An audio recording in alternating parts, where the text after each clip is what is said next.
I did mention we want to dive into also very, very important conversations to do with the economy. At the end of the day, the political arena will always take center stage, quite all right, but it is also important to highlight other important aspects as well because the wheels of the economy must continue rolling. I remember one particular time speaking to Kelvin Sanga, the economist who we're about to speak to.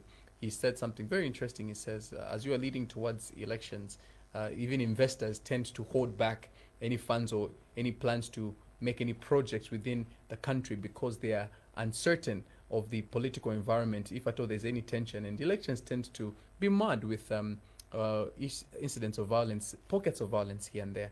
And so we want to dive into that conversation, especially that the elections are, we are past the elections and we now need to move forward even as a country. And of course, recent analysis suggests that investors are looking particularly at policy continuity, a possible new IMF program, copper investment, fiscal discipline, electricity supply, and whether Zambia can convert macroeconomic stability into stronger growth and jobs. And so we want to dive into conversations with Mr. Kelvin Sanga, economist Kelvin Sanga, in that regard. Economist, it's a pleasure to have you. A very, very busy man, but thank you that you are always on our beck and call. Thank you so much. My pleasure being with you here. Now that the UPND has won another term, what does this result mean for investor confidence in Zambia? Thank you so much. Well, it means a lot in terms of how we should be able to pattern the economic direction of this country. Remember the first cause of UPND term of office, first quarter or first phase of what they have underscored, it was basically looking at economic recovery. And we have built up macroeconomic environment, which is quite stimulating in terms of triggering efforts of growth. And where we are sitting right now, we are sitting at a position where our balance sheet problem has been sorted out. We have repaired totally to a position where we are now speaking of some positive development and few elements also remaining to be tackled. So the reaction of President HH or President Hichilema is basically giving that policy continuation in the minds of investors and also just to the environment itself. It's now telling to say that from this stage where we are coming from, stabilization, now we need to trigger into economic transformation where the broad-based sort of activity should now be able to interplay.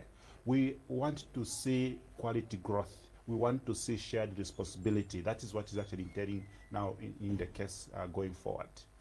And now that the UPND has, of course, been voted back into office, do you expect that the investors will act immediately or perhaps they'll wait maybe within the first 100 days before they can start pumping in their funds? Well, right from the start of everything, I think the economy has not been able to go with a certain effect in terms of how we have gone with this electoral process. Of course, there could be a few concerns that we should be able to highlight, but in terms of the economy holding up even during the course of active campaigns and the election, we have seen that it was holding firmly. And what we are going to see sooner or later, it's a very powerful post-election rally, which will basically give that sound aspiration to basically work out with key fundamentals. As we speak, the bond market is revibrating. We've also seen the stronger kwacha accompanying from there. And again, we're also seeing the investors' confidence still having that elevated interest. So meaning we are still within the norms where the economy is still having that economic healthy patterns and conditions. So basically what should be able to happen to the case is that I think as we go even toward the medium term, we'll be able to see that some of the things will really now start working out in a perfect order. So right now as we speak, we've seen the macroeconomic environment still holding up, but now we need to now work into the ground level effect, meaning we need to touch on the community budget and pockets. Is policy continuity enough to attract more foreign investment? You see, a predictable environment creates an important aspiration for productive investment, and again, it also helps to tackle certain elements that the country may be able to need to demand, especially when it comes to budget national cause of expenditure, because obviously we need to look into infrastructure projects, we need to look into value addition, we need to look at the industrial policy ecosystem. So again, an investor won't come into an economy where there is no predictability in terms of policy uncertainty. So if there is uncertainty in the case of policy framework, it becomes relatively difficult for us to actually interplay, even when it comes to making up revenue on the budget, taxation formulas, and those sort of things. Becomes relatively difficult for us to actually achieve any of those factors. Even when you look at from business sense of life, I think you as maybe Prime TV, for example, you cannot employ more people or expand a bit more if you do not know where you're going. So it's important to look at it from that perspective as well. Even as you give your concluding remarks, what is your projection, especially as we are already in the second half of the year, getting to the third quarter quite shortly, in terms of economic outlook? Okay, so the economic outlook and the forecast, I think it's looking quite good, positive, economically very sound. But of course, we need to look at a few risk factors that are standing just right in front of us. We understand pretty very well that the macroeconomic environment takes longer to transmit into the community effect.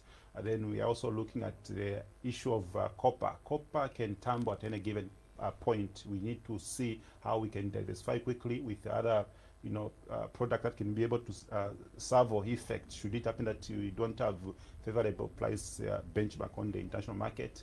And again, we need also to look into aspect of value addition in some of the key sectors of the economy. Then the other aspect is the weather.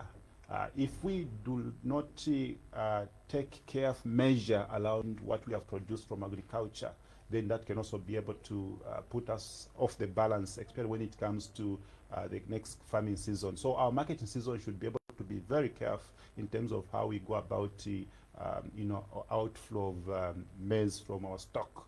So it's important also to just look at policy slippage, especially when it comes to the budget which is about to be pronounced for next fiscal year.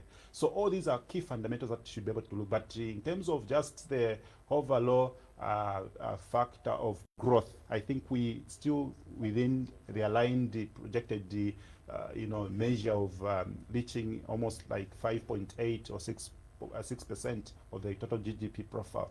And again, if you look also at the performance of the budget, performance of several other factors, I think we need to contain the aspect of fiscal discipline from that perspective. All right, thank you so much for coming through, Mr. Tsanga. And even as we conclude today's edition, I just want to end with this particular message by Kombe Mukungu. It says, Naomi and John, I write to you with a heavy heart because of the loss of the life regarding Mr. Mutute Kafwaya. However, while we mourn, let us also interrogate the circumstances that led to the death of Mr. Kafwaya. If Mr. Kafwaya and his companion indeed fired at the commandos, what do you think the commandos could have done? Of course, questions being asked in that particular regard. I know that this is a very, very sensitive issue. Of course, a number of people still giving in their 2 cents. You could still do so on our Facebook platform, Prime Television Zambia. We have come to the end of today's edition. My name is John Maklukonde, and on behalf of Naomi and the team behind the scenes, including management, thank you so much for joining us. This has been the Thursday edition. Join us tomorrow, same time, 7:30 up until 9:30. Good morning. This is